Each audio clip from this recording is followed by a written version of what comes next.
Alright guys, welcome back to Kerbal Spaceship Program Episode 7.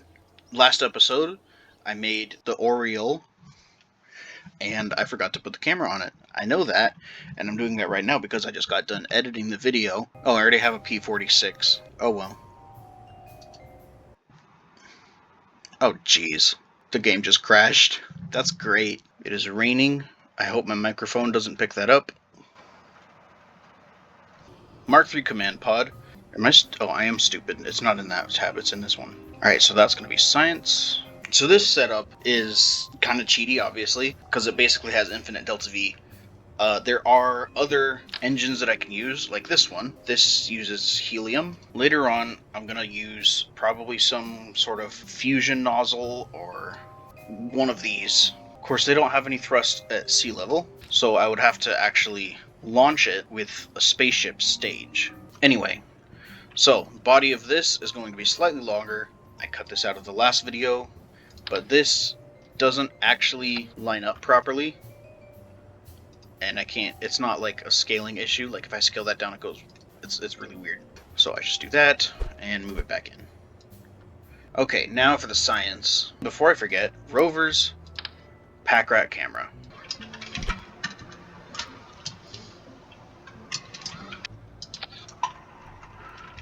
Okay, cool. So actually, I'm not going to do the orange. I have a cooler idea. That's military green. I really like that. Fab green? Oh, that's horrid. I'm torn between green paint and drab olive. I think I'll go with drab olive. Imagine it just pops up. You have used your free trial of drab olive paint today. Come back tomorrow or pay $2.99 per part. I wonder what I can do here to make it match better. It's just the surface. Okay, 255.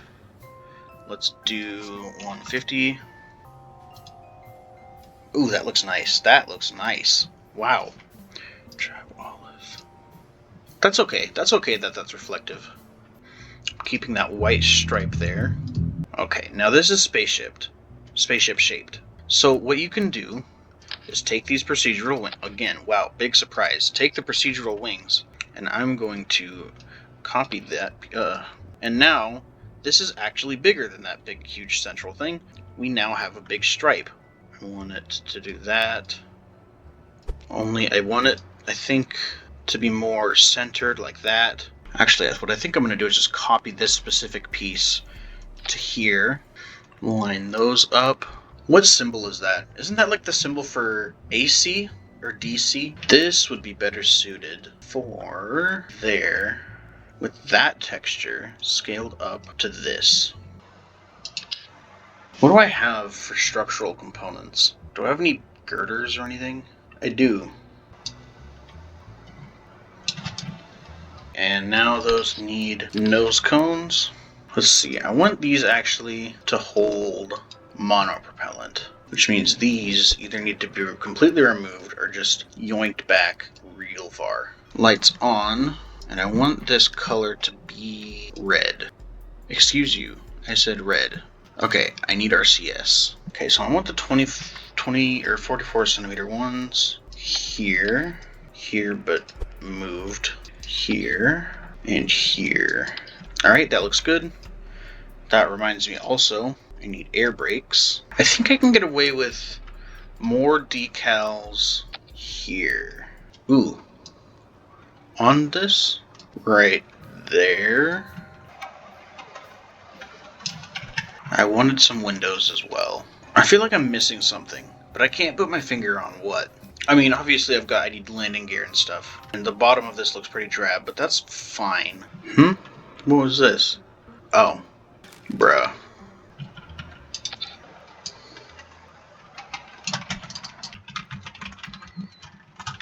This is girdered. Not girdered, girdered. Okay, so 4 scientists, engineer, 2 engineers, 2 civilians. I'm gonna take Gortop out. Nettis to level him up. Valentina and girdered. Oh, antenna. That's what else this guy needs. That will have to be good enough. This is our spaceship, the J-134 Condor class exploration vessel. All of these reset, which is great. I love when that happens. So let's see if what I did fixed it. And if not, you get to see what it was busy doing. Yeah, there we go. I'm really not sure. I'm gonna have to mess around with this some more later and see what's going on. All rigid. Auto strut grandparent. This isn't the Kraken, is it? I hope not. I usually try to avoid Kraken attacks. There is part clipping, but I don't see why that would make such a huge difference. What if I removed all of these and then just did one big wing to offset the center of lift? Okay, so now the center of mass is too far back, and I need one of these.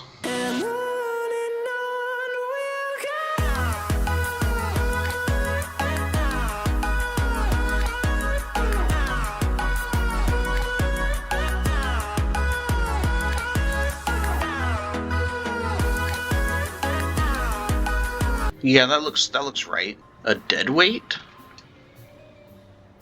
Not too fussed about the positioning of the wheels. I am fussed about how this looks, though. Okay, let's try that. Nothing like 2 1/3 tons of lead to spice up your space plane. Am I right, or am I right?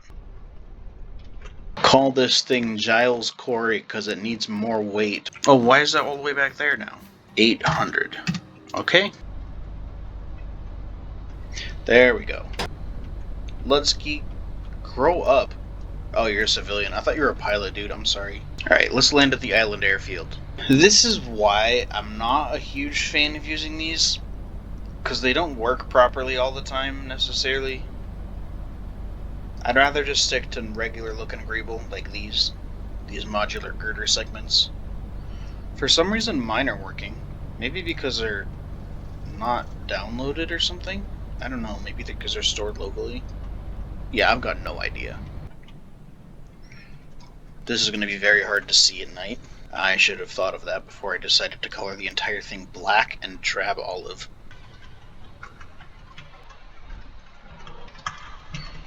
Yeah, that worked. This is a little harder to fly than my other one. Okay, we're doing this now, I guess. Oh, I want to park it in a hangar.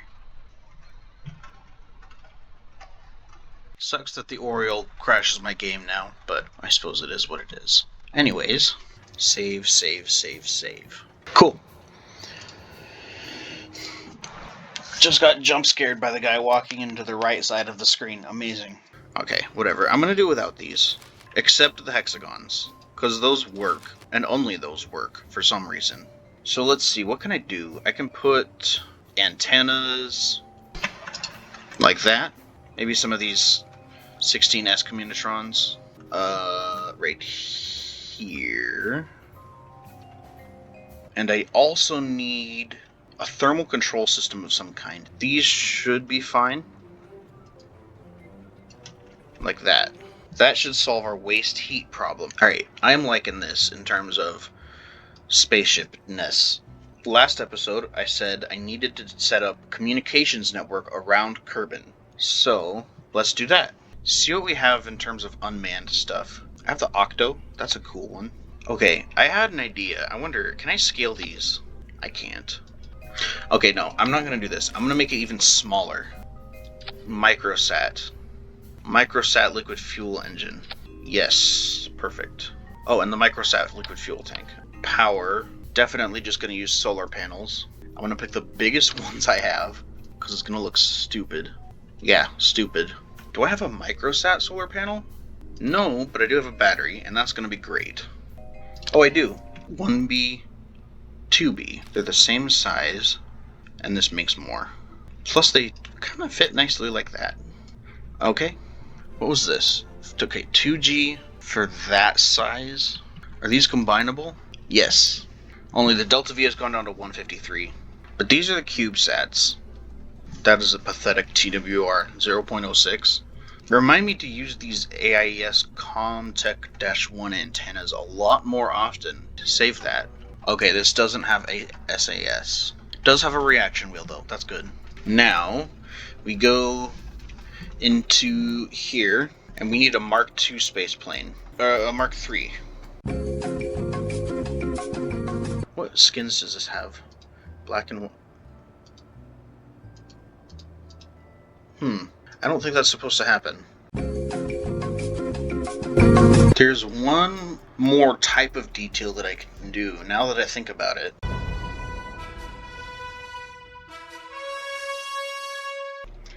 Now I've got a nice little inset triangle looking thing on here. Are these like Space Engineer's lights where I can turn up the intensity? Also, I think I'm going to change them to that texture. And then give a little bit of love to this area right here. What do I have? Spotlights? Ladders. Yes, ladders. Get some rungs on here. Oh, but there's already a bunch of rungs right there. Oh, well, they're different color. And I can change the color as well. Okay, there we go. Cool, now the ship looks sufficiently busy. I need to run another space camp mission, or maybe find some rescue missions so I can get some more Kerbals. In the meantime, though, let's take this mission onto the runway.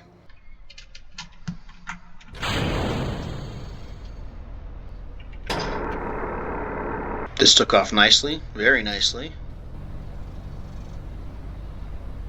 I'm kind of basing this general design off of my Space Engineers fleet that I've been designing recently. The white, the dark gray, and this kind of military kind of off-green color. Lots of decorations on it that really have no purpose. Although these do have some purpose. This is combinable. These store megajoules. These are just batteries. It doesn't fly that well. This is definitely more meant for space. I hope none of these decorations burn up. I'm going to get a rather high orbit and coast prograde for a bit. Do I need to manually activate these? Nope, cooling is on. Alright, we've got some new science to play with. Let's see how this works. Instead of collecting it or transmitting it, I'm going to want to collect everything in the lab. Oh, I put them in this. Didn't I? Nope, they're in here.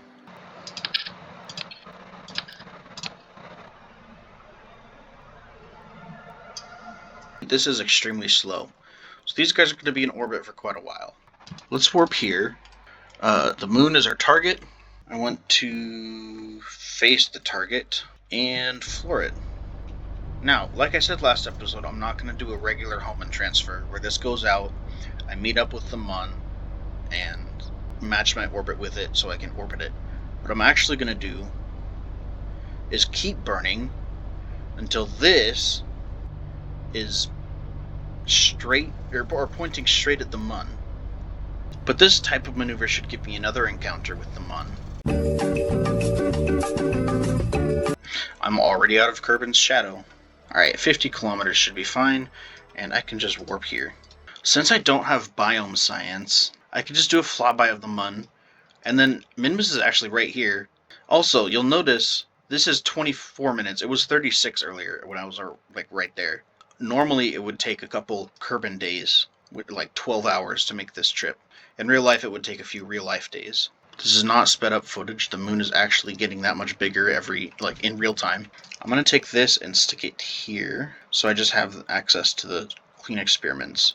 And also, since I've got a bunch of data, I am making science at a rate of 20 science per day. Unfortunately, I'm nearing the 750 data limit. So I'm going to have to store the experiments in the experiment storage unit instead. Actually, Bob is going to need to get out. He's got EVA science to do. And he's going to throw this piece of metal directly at the ship. The lab is now full of data. I think I'm too high to get in space low. Oh, I am in space low. Should I orbit? Nah, I will land. There's biome science to be had here. And since I spent a good several minutes burning from here to here, it's going to take me a good several minutes to slow down to the point where I can actually orbit the Mun. It's probably going to be a pretty high orbit because by the time I'm done slowing down, I'm probably going to be over here somewhere. Why do I have a direct line to the KSC? It goes straight through the Mun's surface. Waste heat is increasing.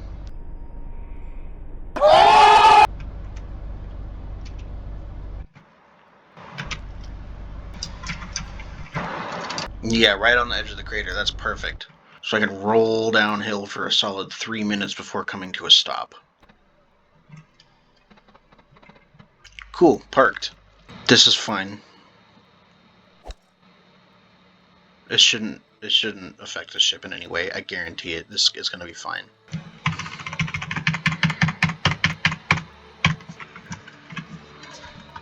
So this is the Farside crater. This big splotch. Is this a biome? Is this canyon a thing?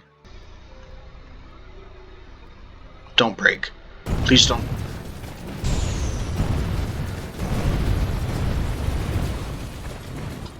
How very peculiar. What do you mean it's not connected to a power source? It's literally attached to this reactor.